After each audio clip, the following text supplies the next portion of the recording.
From the gridiron to the airwaves, it's time for the Martin Houston Show with Martin and Xavier.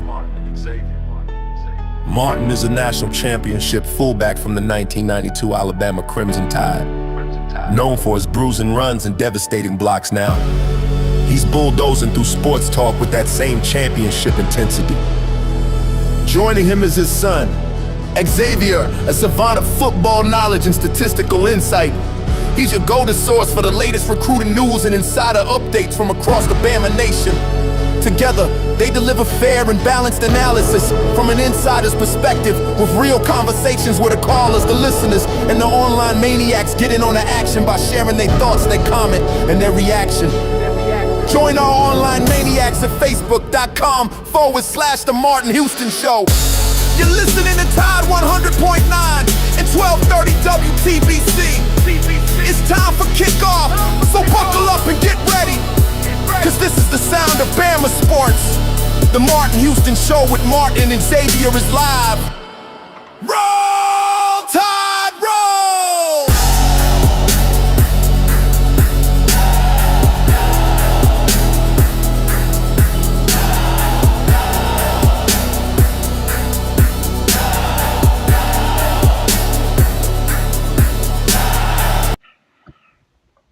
Roll Tide, roll. Good morning, good morning, good morning. Glad to have you with us this morning.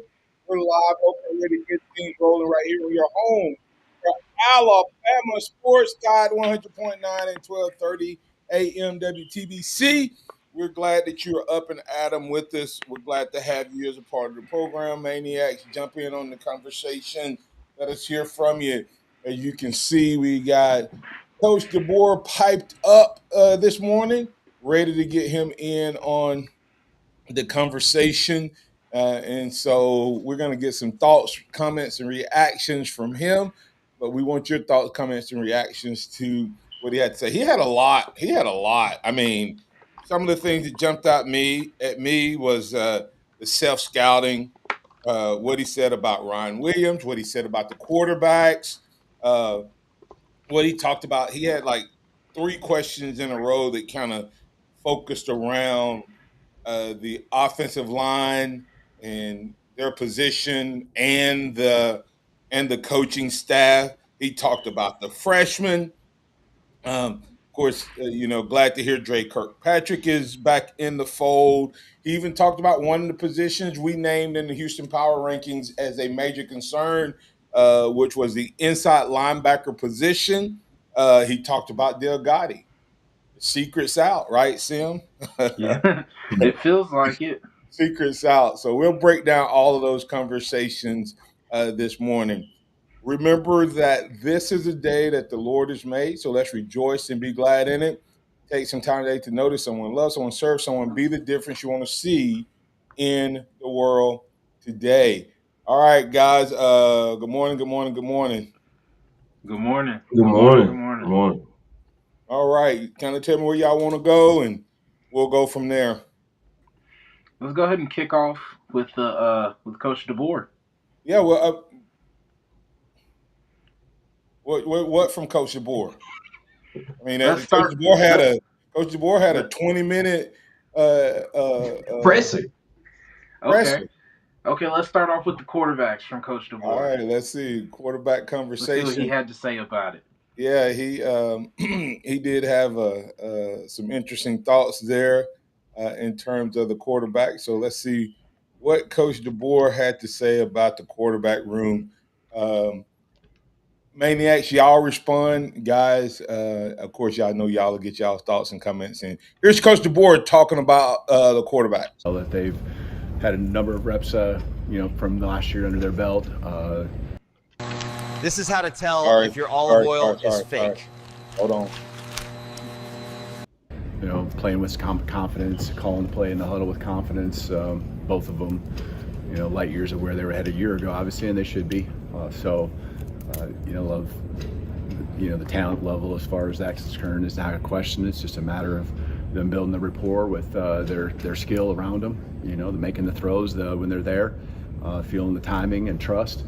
and just feeling comfortable in the pocket. And that just comes with time, feeling comfortable with your offensive line doing the job up front. So, like what they've done through 2 practices, creating some good explosives on their end, good feel, working the mobility when they have to, and that's part of football too. It forces scramble drills and things like that. When that does come up, that helps our defense as well. So I think they're really putting a lot of pressure on our defense. Our defense doing the same to them. Yeah, I mean, Coach DeBoer gave some high praise to the quarterbacks yesterday. He's not tilting his hand whether it's going to be Austin Mack or Russell yet, but from what it seems like and what Coach DeBoer said, talent is not an issue. So Alabama fans should rest assured that they're not going to worry about having a quarterback that's not up for it and not able to compete at a high level. But going forward is they just need more reps, which that makes sense for both those guys because they haven't had a ton of in-game reps in their career yet. And so as they get more comfortable and as the offensive line gets more comfortable, I think you will be able to see who is, I guess, more comfortable in the offensive line because I'm sure them being with the offensive line isn't super comfortable where they want to be yet either. So I feel like they're having to work together in that. Yeah, and just if you're watching online, Coach DeBoer, like he been in the gym a little bit too, slim down some. But no, That or stress. yeah, something. But no, I like what he had to say about the quarterbacks, that they're both doing things well, that they're both learning, that they've both matured, talking about their light years ahead of where they were this time last year, as they should be, what was his direct quote. But it's too early to tell, but it looks like it's going to be a fun and exciting battle during this spring for the number 1 quarterback position. Yeah, without a doubt. And he said several things in there talking about them creating a scramble drill, them using mobility to their advantage, but also creating some pressure from the defense. I mean, on the defense, but the defense on the other side creating some pressure for them. So as you said, Simon, I think both of these guys doing well, and it's kind of you don't expect them to talk about the other guys, but it was obvious when you say QB, you're talking about Mac and Keelan, and those 2 guys. It's only 2 days in, so some of that's coach speak. But when you hear things like scramble drill for both offense and defense, when you hear things like the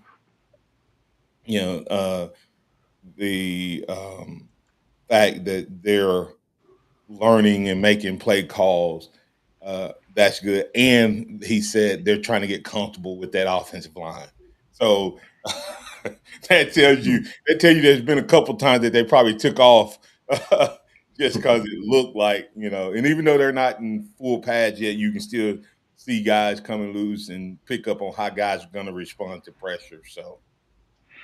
Yeah, no, I mean, I feel like that's gonna have to be a unlearned behavior because they could have learned that from Ty at the end of last year. I mean, I feel like Ty towards the end of the season last year, the moment he even sensed pressure, he was bailing out. So maybe that's just something that they have to get unlearned and trust that this offensive line is hopefully going to be better than it was last year. And I think with Coach Clem and Coach Owens, I think the offensive line and tight end blocking group will be tremendously better. Yeah, they seem to be getting the ship right there as well. And it's going to be interesting to kind of see how things play out. Who ends up being the starting 5 coming out of spring with the offensive line. You look at William Sanders, what effect does him being out have, him coming back, things of those nature. With a new coach in the room, the doubling up with Coach Owens and Coach Clem, I think is going to be a recipe for success, getting a little bit from both of them. And, the tight ends have to be able to block too in the run game and sometimes in the passing game. So I think that's the way to go. Of course, we've got the clip from the offensive line and Racing Delgado coming up. But let's go ahead and get to break a little early. And when we come back on the other side, we'll jump into – keep going?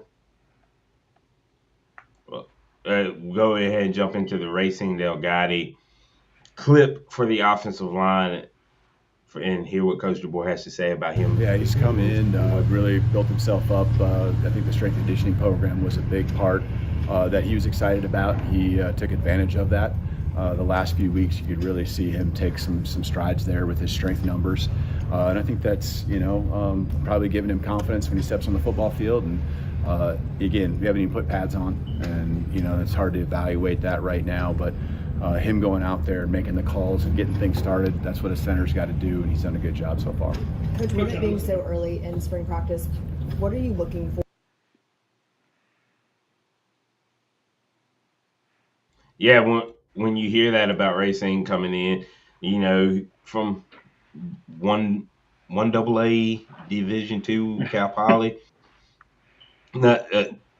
he's going to have to get bigger and he's going to have to get stronger, and that's apparently what he's been working on in the weight room, getting there. So it'll be interesting to see how things play out for him. So.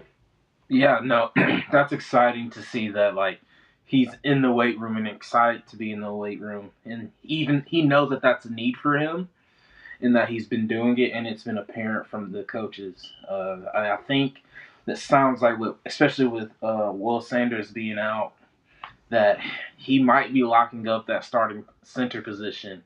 I know that throws off my projected starting five for the offensive line, but I mean, if he's coming in there and getting excited and ready to go, I mean, that's what you want in your offensive line, especially as the captain of the O-line, being the center most of the time. You want a guy who's going to come in and take control. Yeah, and I can't wait to kind of see who's been running where. It sounds like Delgado's the center, but who knows? We don't see anything else. we don't know who's the guard. We don't know who's at tackle. I saw a clip, it was like a half a second clip if you watch the first after the first day of spring practice on the Alabama. They post a little like practice clip highlight, and AK Deer was with the first team running back, because I'm assuming it's first team because Austin Mack was handing the ball off. Saw Jackson Lloyd in there, so that could give you something. I didn't see anybody else for sure, but that was Jackson Lloyd. So I think he was at least on one of the he was at least one of the tackles. Hey, that's that's two out of the five. That's what I like to hear. That's part of my strategy. But we've actually got a clip of Coach DeBoer talking about the offensive line as a whole. We'll get that playing for you. Maybe not quite to that extent across the board when you talk about the coach and all the players. But you've had times where there's 3-4 starters that you have to replace. And so guys are hungry. Guys come in, they're wide-eyed, ready to learn. It creates competition. That's what you want across your team, but especially in that room. And they, really made a lot of improvements in the strength, and really excited about. You want to be excited about every guy, but excited about some certain guys in particular. And now you just got to see that translate onto the football field. And right now there's still some thinking going on. They're trying to get used to just what their job is, much less trying to get used to playing with the guy next to them and hearing those calls when the bullets are really flying. Walkthroughs are one thing, in the meeting rooms another, but now you get on the football field. So there's a learning curve that these guys will go through, but I'm excited about what Coach Clem brings and the mindset, and that's really what you're trying to create as a football team, but especially up front, you're creating a mindset, creating an attitude here as you go through the practices. Seems like a lot of Gotta love hearing that, talking about getting used to each other. learning curve, and that's the biggest thing about spring ball, especially like you said, when you're replacing 3 to 4 starters, there's going to be a learning curve. Bama's got a lot to replace up front. Is that a good thing? Is that a bad thing? When you look at the last couple years along the offensive line, might bode well for being a good thing, especially with Coach Clem and Blanche before said, I expect Alabama's O-line to be much improved under the tutelage of Adrian Clem. And I think that's what we all expect due to his ability to improve offensive lines everywhere he's been. But this offensive line it's still young, though, Simeon. It's still not a lot of experience. You talk about the most – we've got 3 guys that have played what I would consider a lot of college football.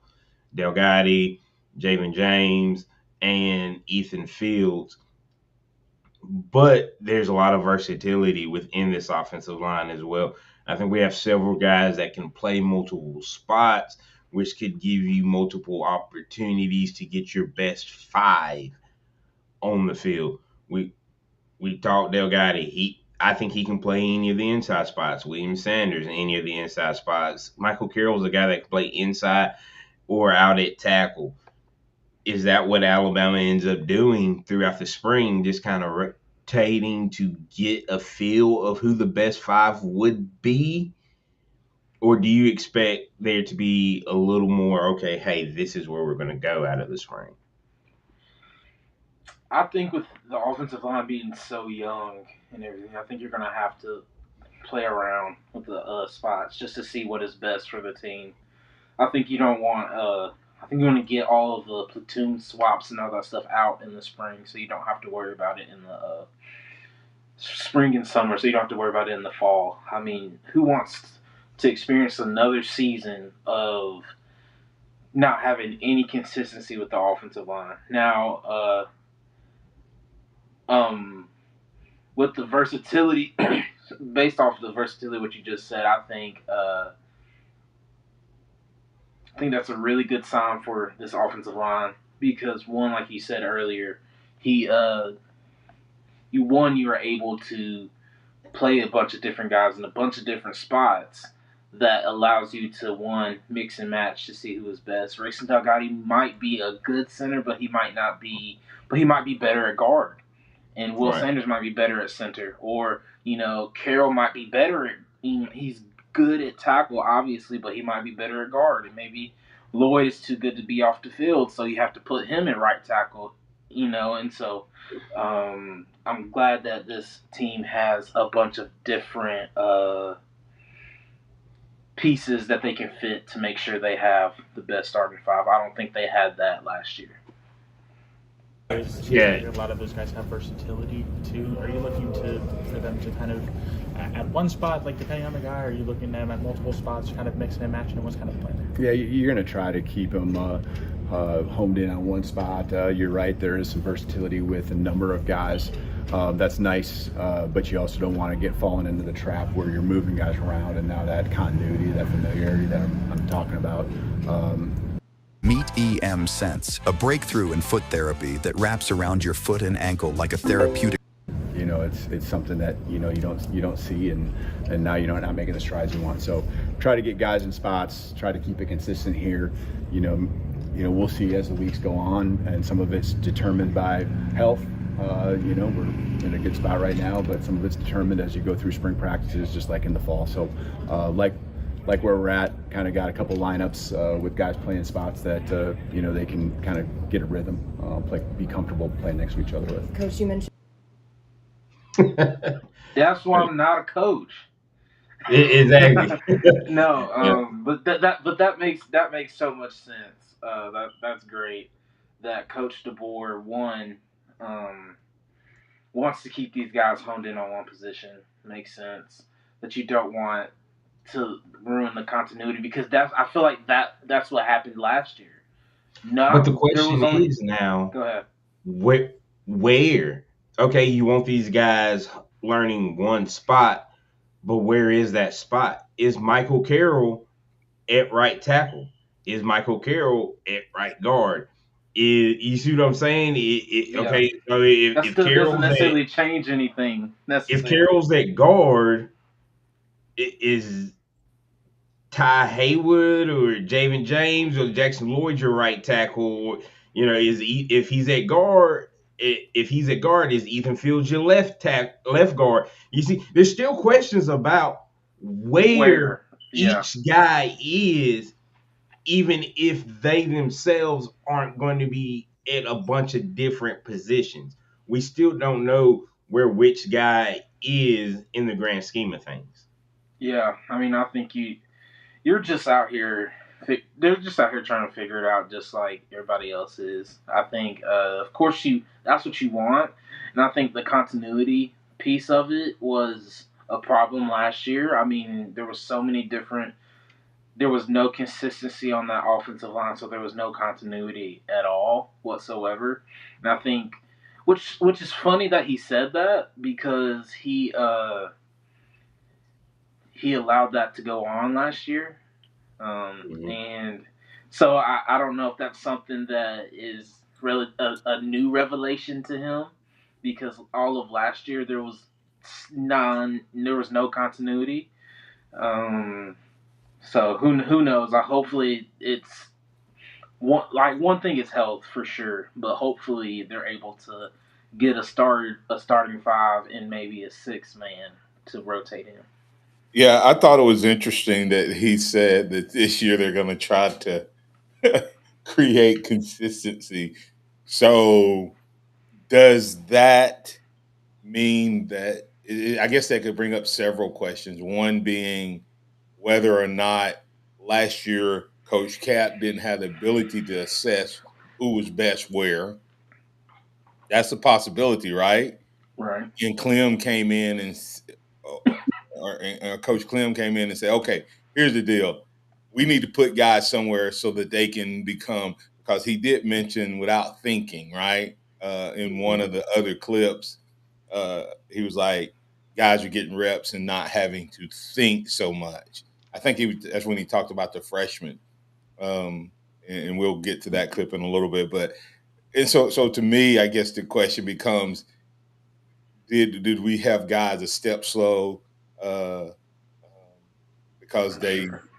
didn't get enough reps? Um, it's crazy to think about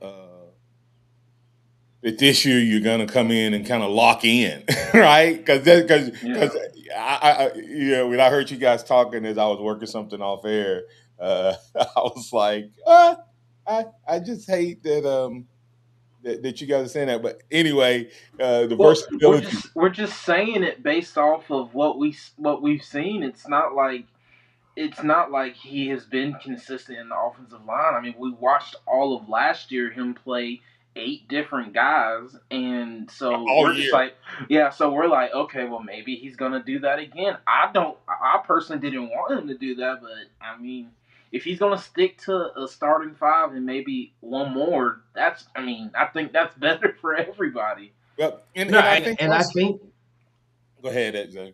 I think the starting five wasn't my thought process was who's going to play where Yeah. because of the versatility. Not that we'd have a crazy rotating door, but you find your best five, and finding the best five is a lot easier when you can plug and play guys at different spots because of their versatility. Yeah. Well, what I think he was saying was last year we had both. We played guys in different positions uh, and moved them around, and and we had different lineups.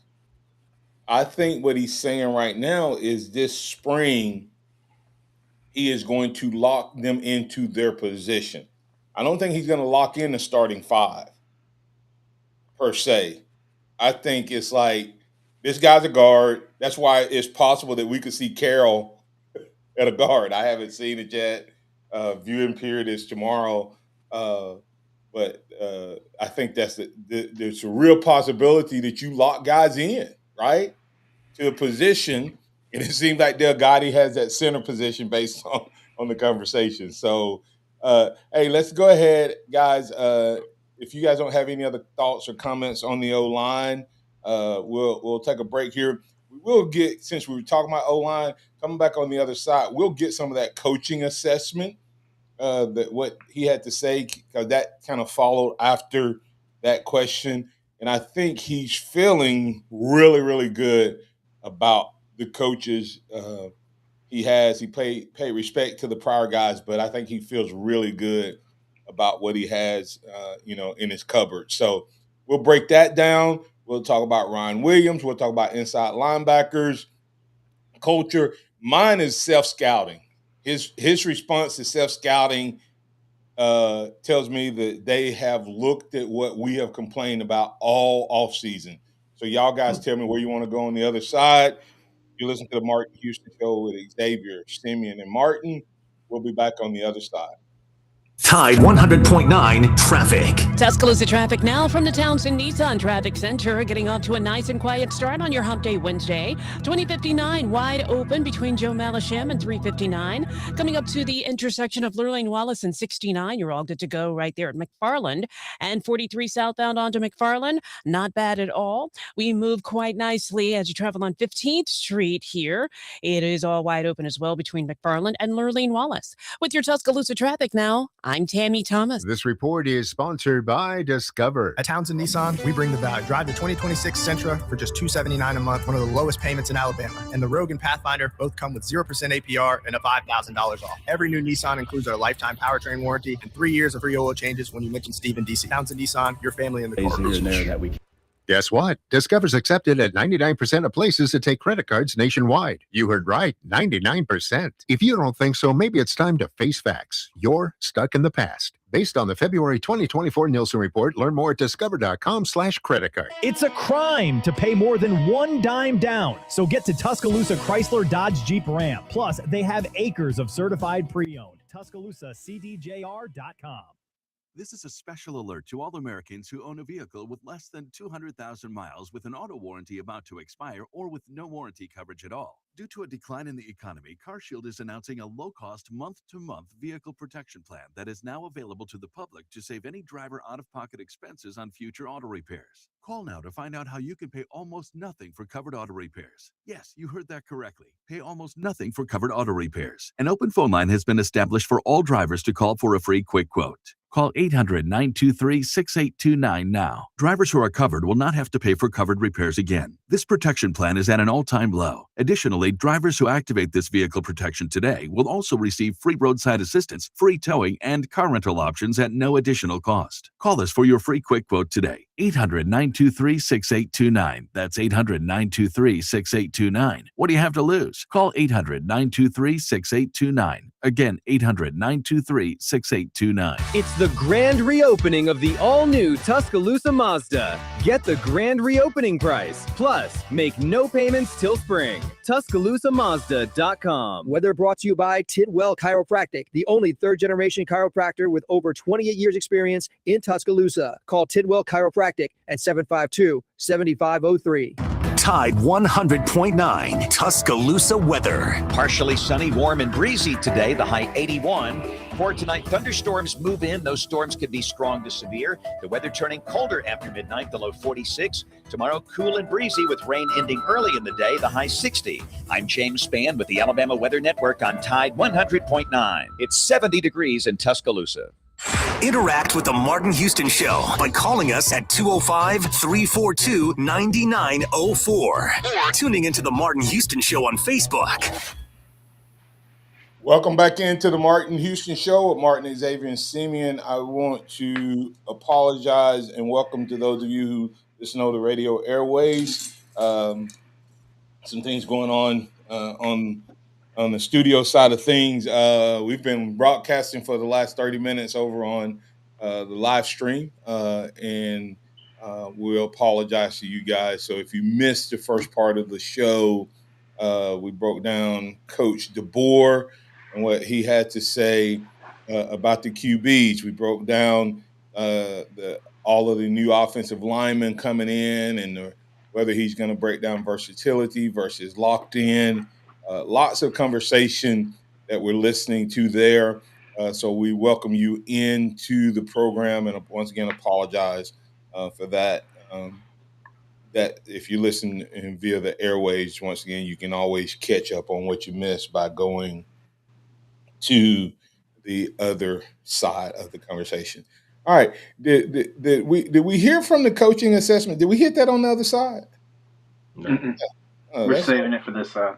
let's see what he had to say about his new coaches and how he feels about them. Yeah, I think we had great coaches that were here that I really appreciate, and opportunities for them to move on, which they deserve. And just coming in, 3 guys on offense, Nix, Owens, and Clem. I think there's a mindset that they have, experience factor that they have, whether it's at this level or the NFL, and they know what it's supposed to look like. I think the thing that jumps out at me is with them in particular is how efficient they can be. And I think the great coaches can identify something, articulate it very quickly.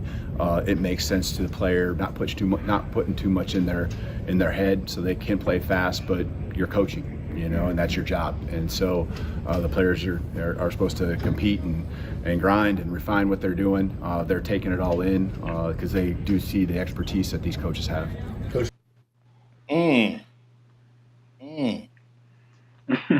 Well, at least from an offensive side of the ball, it sounds like there was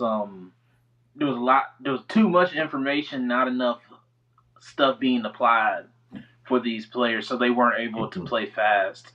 And looking at the offensive line, you can maybe Xavier, you need to apologize to Caden Proctor and say he was moving slow because he had too much going on in his head.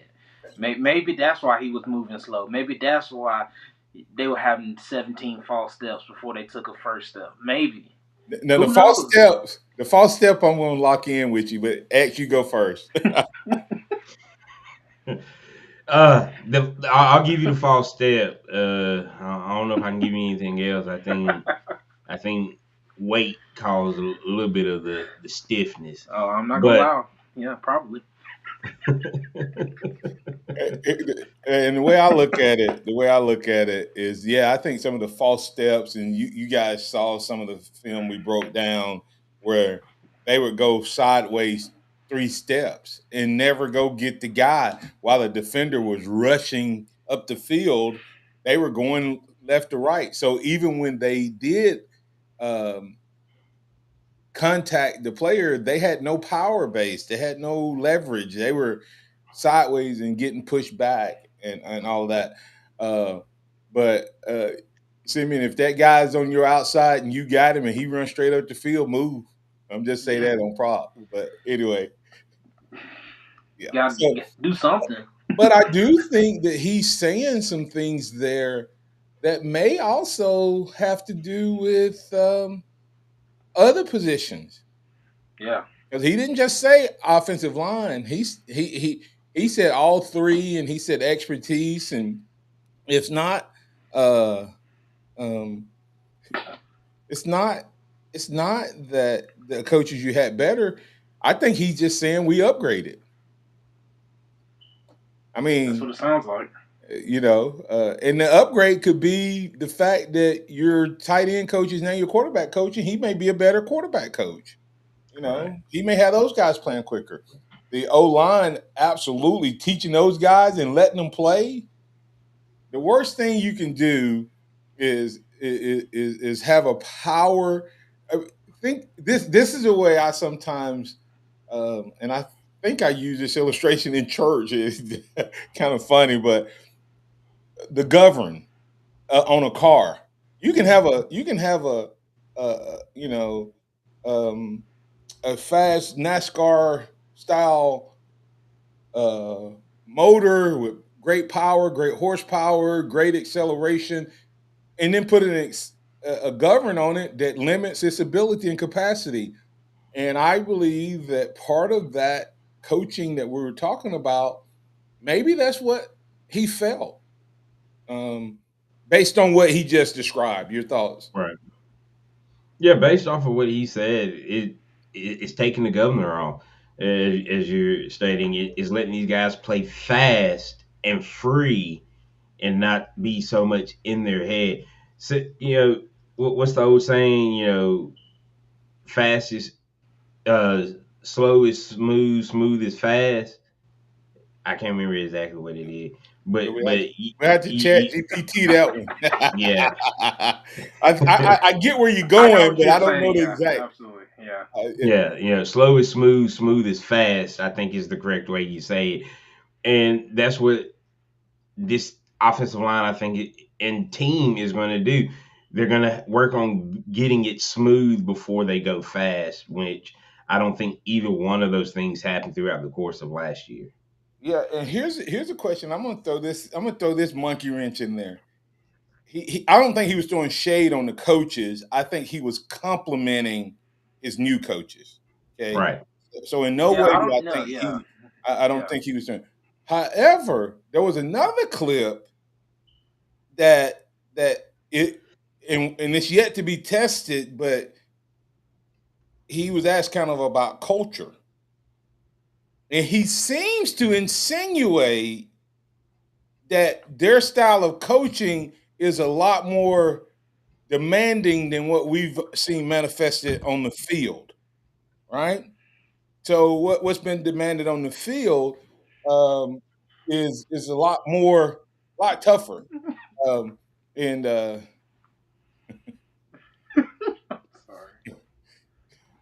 and if y'all, Xavier and Simeon were not smirking at what I was saying, Blind Squirrel Sport, a Georgia fan, said, so that's what Kirby needs in Athens, governors on all the cars. I might start a petition for that. He's right.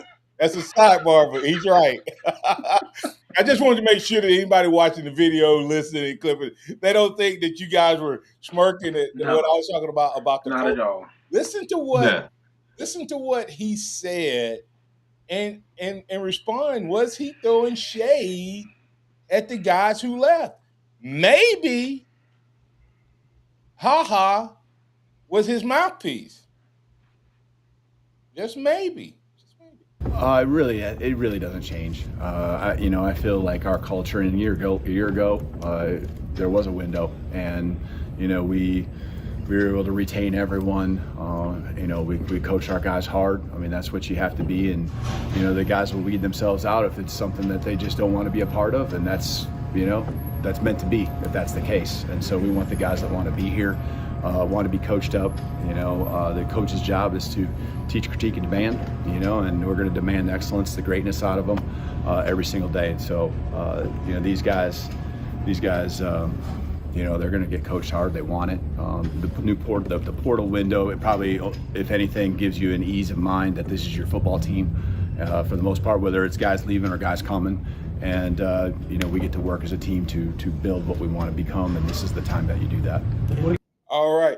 Hey, guys, I'm going to let that set just a little bit, and then I want y'all to respond on the other side. Because he said some stuff. He said some stuff that's, as Jacob Powell said, shade, right? Was he throwing shade? And I have a new leadership. Saban had the process. I'm going to have to build a new leadership around TCD. Teach, critique, demand. We're going to talk about it on the other side. And it's just some of them leave because of that. You listen to the Martin Houston Show with Martin, Xavier, and Simeon. We're going to take a quick break here. Coming back on the other side, we'll put the finishing touch on the fourth quarter of today's program. Tide 100.9 traffic. Tuscaloosa traffic now from the Townsend Nissan Traffic Center. We're not doing too shabby along the roadways on this Hump Day Wednesday. On Lurleen Wallace, southbound onto 15th Street, you will slow up just a bit there as you try to make that transition. Also, 25th Avenue onto 15th Street, that's also just tapping on the brakes. Meanwhile, 2059 moves smooth from 359 to Joe Malisham, and Skyland Boulevard at 69. That intersection also pretty wide open. With your Tuscaloosa traffic now, Tammy Thomas. You got 6,000 people in there in that place rocking. You get the energy, you get the crowd. I think that's what makes college baseball the best of the best. That's why you come play college baseball right there. Alabama baseball season is here. Come out to the Joe to be a part of a great SEC slate. Head to RollTide.com to reserve your tickets. Roll Tide. The Tide is storming back. Oh, baby. This is gone. All the way to the Rangers. Goodbye, Alabama wins it. Did you know that 90% of the lawyers you see or hear advertised aren't even in Alabama? Just think about that. I used this guy, Stephen Mesrano, twice because he did what no other lawyers could do. He won for me, and he can win for you. Mez wins. Thanks, guys. I'm attorney Stephen Mesrano, and I win. Call me, 205-800-8000, and let me fight for you. And when you call, you'll actually talk to me. 205-800-8000. I've got this. No representations made that the quality of legal services to be performed is greater than the quality of legal services performed by other lawyers. Excess. Pre-owned. Inventory sell-off. Now at Mercedes-Benz of Tuscaloosa. Thousands off, and we pay the sales tax. You heard right. Thousands off, and we pay the sales tax for you. 200 pre-owned vehicles at Mercedes-Benz of Tuscaloosa. Great fourth quarter sales. Brought in a record number of trade-ins. Chevrolets, Mercedes, Hondas, Toyotas, BMWs, Fords, all makes, all models, cars, trucks, and SUVs. Many still have the factory warranty. New car shipments are on the way. These pre-owned vehicles have got to go. Need financing? We have banks and local credit unions ready to lend. Excess, pre-owned, inventory sell-off, thousands off, and we pay the sales tax while supplies last at Mercedes-Benz of Tuscaloosa. Mercedes-of-Tuscaloosa.com. Mercedes-of-Tuscaloosa.com. To qualified buyers, up to $500 in sales tax paid for Alabama and South Carolina residents only. Expires March 31st, 2026. That pallet of pavers collecting dust, the beginnings of a garden, those stray fence posts. Are you haunted by half-finished projects on your land? John Deere is here to say, not anymore. Our compact tractors allow you to swap implements easily, and they're backed by the nation's largest dealer network. You always had the right idea, and with the right tools, those projects can get finished for good. Nothing runs like a Deere. Learn more at johndeere.com/compact tractors. Whether you're a working professional or an active dad, Game Day Men's Health in Tuscaloosa offers convenient expert-backed care for all men looking to feel and perform their best. They specialize in testosterone therapy, ED, weight loss therapy, and peptide therapy. Their easy, 3-step personalized treatment plan will get you on the right track to feeling and performing better. All you have to do is stop by Game Day Men's Health at 1013th Street East in Tuscaloosa for a free consultation. Keep it locked into Tide 100.9 for more of the Martin Houston Show with Martin Houston and X's and O's Sports, Xavier Houston.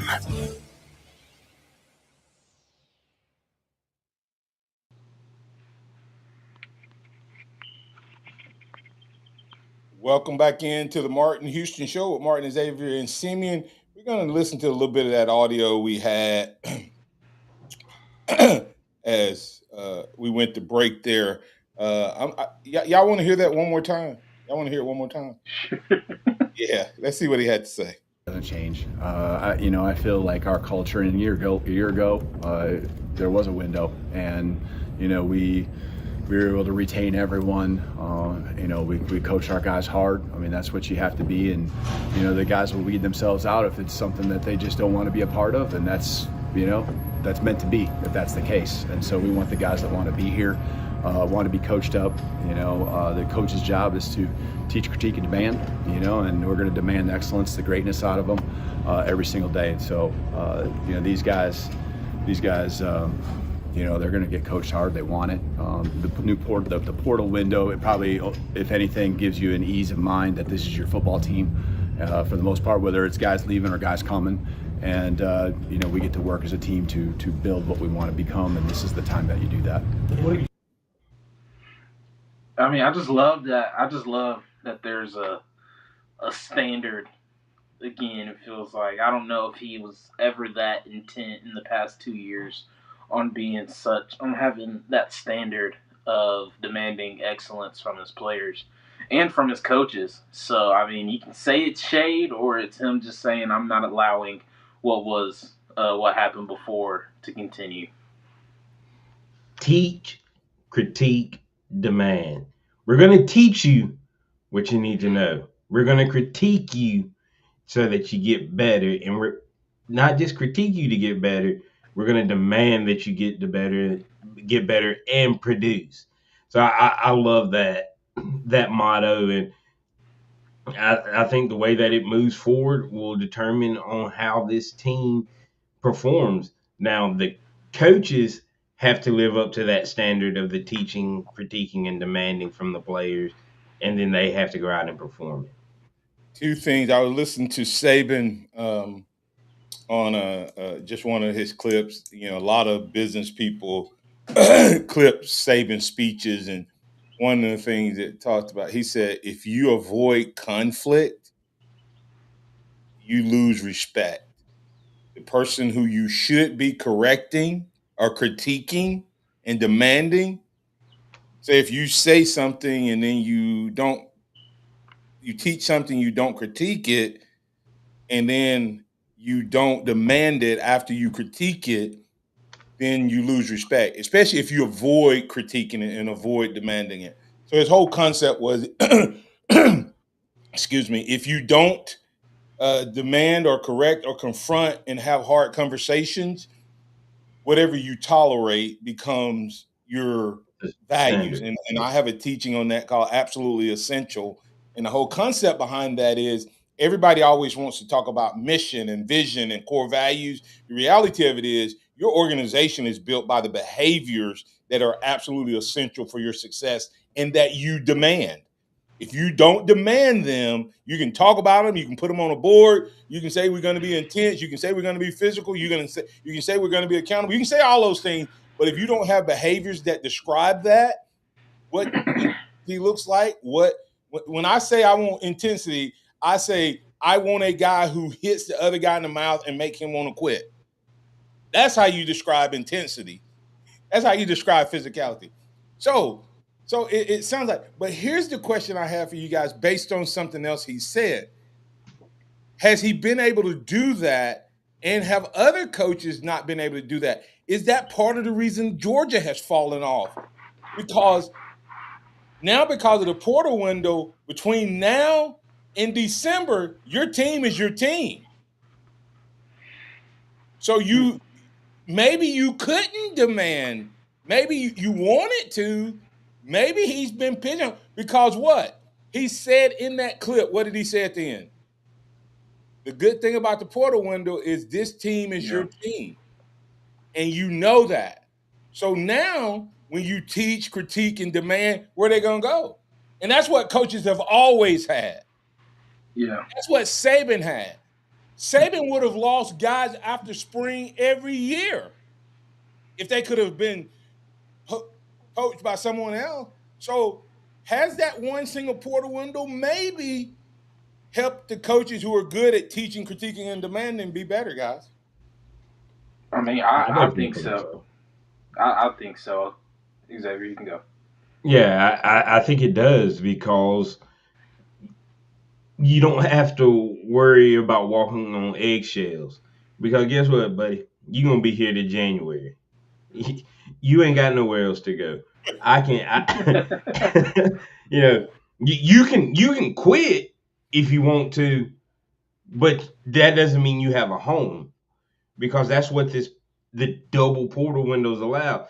You can get mad at your coach during the season, transfer somewhere in the spring, and then you don't like the way things were after spring, and you were in the portal again, going to your third school in a calendar year, which was ridiculous to think that that was even a possibility. Yeah. Yeah. Go ahead, Simon. No, I was just saying it's really really interesting and good to see that like it's a standard that you have, but you're also having security that these coaches haven't been able to have in years now.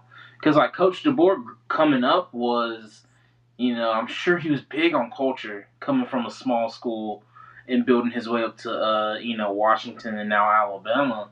I feel like now he's able to go back into that I'm a culture builder because I can demand, I can teach, I can critique, and now I can demand that excellence from you because I've had the opportunity to teach you and critique you. He really couldn't start critiquing you really probably until after the spring. and that limits 3-4 months out of the calendar year that you can actually get into critiquing.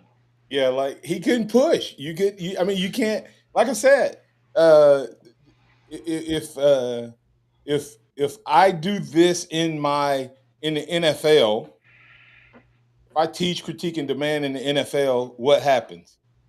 I You can under either that contract, buddy. that guy if that guy leaves or doesn't want to leave, I can get rid of him. But I have a whole roster of other players on other teams, practice squad, all this that I can fill a roster spot.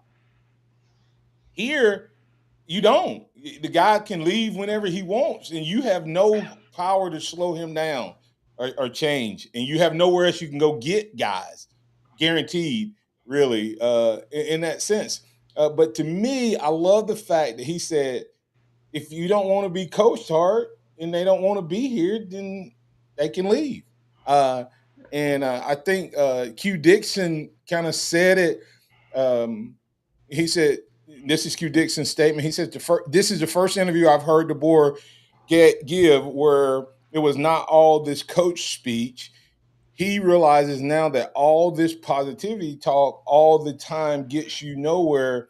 You have to demand eliteness. And that's why I addressed what I said before. Was it that he was pigeonholed and into a corner? Did he always want to teach this way and talk this way? And you had rebellion, right? I mean, guys, think about did some of the guys like quit on him? And did some of these guys not respond to that? We've assumed that he was softer than Saban. What if his position coaches were more demanding than Saban's last couple of years of position coaches, and these guys came in and they're teaching, critiquing, and demanding, and these guys like, I'm out of here. Yeah. Because they know that in 3 months they can go to a new team. Yeah. Yeah. So And who knows? So it's good to hear, good to see, and regardless, to QD's point, regardless of when, what, or why, we heard some things there that gets me excited. The other part is tomorrow we're going to talk about him talking about self-scouting. This is what set Nick Saban apart, was his self-scouting, guys. And wait till you hear what DeBoer had to say. We're going to break that down on tomorrow. We got to get ready to get out of here a little early because we got to catch up on some breaks. For those of you who listen to us on the live stream, we're going to have a Houston huddle immediately following the show. We're going to disconnect, go off the air, come back live at 7 o'clock sharp with the Houston huddle. This has been the Martin Houston Show with Martin, Xavier, and Simeon. We apologize once again to those of you who listen on the radio airways and were missed out. You can always go back to the Martin Houston Show, like, follow, and share there. And also, if you're not subscribed to the Houston Huddle, do so. More content coming up on the other side right here on Tide 100.9. Remember this, trust in the Lord always, lean not your own understanding, all your ways acknowledge him, and he will direct your path.